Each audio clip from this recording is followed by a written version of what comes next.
नमस्कार, सत्यदर्शन न्यूज मध्ये आपले स्वागत आहे। मी पायल शहा। एक नजर टाकूया आजच्या ठळक घडामोडीवर। भाजप राष्ट्रवादीत कलगीतुरा, माझ्यावर 70,000 कोटी रुपयांच्या भ्रष्टाचाराचा आरोप झाला, पण तो सिद्ध झाला का असा सवाल करत ज्यांनी माझ्यावर आरोप केले मी त्यांच्या सोबतच सत्तेत आहे असा भीमटोला उपमुख्यमंत्री अजित पवार यांनी केला। तर भाजपनं पुण्यात कोट्यावधींच्या ठेवी मोडल्या हा एक भ्रष्टाचार असल्याचा टोला त्यांनी स्थानिक भाजप आमदारांना आणि नेत्यांना लगावला।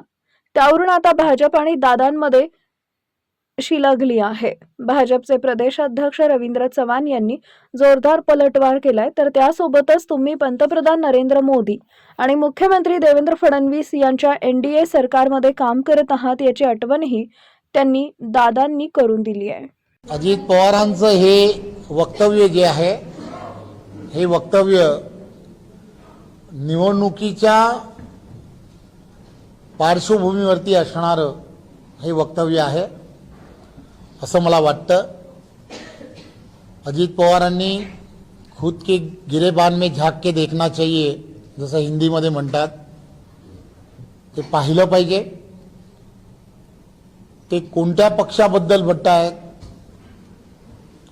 नरेंद्र मोदीजींच्या नेतृत्वातल्या असणाऱ्या पक्षाबद्दल म्हणतायत, देवेंद्रजी यांच्या नेतृत्वामधल्या असणाऱ्या पक्षाबद्दल म्हणतायत।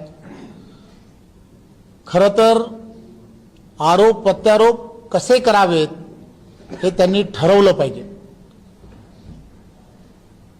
आम्ही कधी आरोप करायला गेलो तर त्यांना फार अडचणी निर्माण होतील याची त्यांनी काळजी घेतली पाहिजे असं मला वाटतं।